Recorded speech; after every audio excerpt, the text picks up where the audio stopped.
ஆண்டிற்கு 5% வட்டி விதத்தில் ஓர் ஆண்டிற்கு 500 தனி வட்டியாக தரும் அசல் எவ்வளவுன்னு கேட்குறாங்க, கண்டுபிடிக்கலாம். இப்போ தனி வட்டி சிம்பிள் இன்ட்ரெஸ்ட் ஈக்குவல் டு நம்மளுக்கு ஃபார்முலா தெரியும், PNR டிவைட் பை 100. ஓகேங்களா?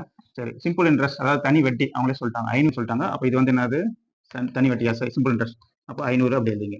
சரி, PNR பை 100 அசல் என்னது தெரியாது, அசல் எவ்வளோன்னு தான் கேட்குறாங்க, பி தான் கேட்குறாங்க, கண்டுபிடிக்கலாம்.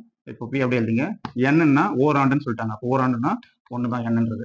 ஆர்ன்றது ரேட் ஆஃப் இன்ட்ரெஸ்ட் அதாவது வட்டி வீதம், அது என்னது 5 எழுதிங்க. இதோட போய் இங்கே இருக்குது 100 இருக்குது 100 எழுதிங்க. ஓகேங்களா? சரி, இந்த 100 இந்த சைடு எடுத்துவாங்க. அப்போ என்ன வரும், இந்த 5ஐயும் 100ஐயும் கேன்சல் பண்ணலாம். 4 5 5 கீழே என்ன வரும், 2 5 10 ஒரு 0 சரிங்களா? சரிங்களா? இந்த 20 இந்த பக்கம் இருந்தாங்க. அப்போ 500 × 20 வகுத்தல் இந்த ஃபங்க்ஷன் என்ன பெருக்கல ஈக்குவல் டு என்ன இருக்குது P × 1 P தான் வரும். சரிங்களா? 500ஐயும் 20ஐயும் பெருங்க என்ன வரும், 0 0 0 அது 2 10. அப்போ அசல் எவ்வளவு, 10,000. C answer.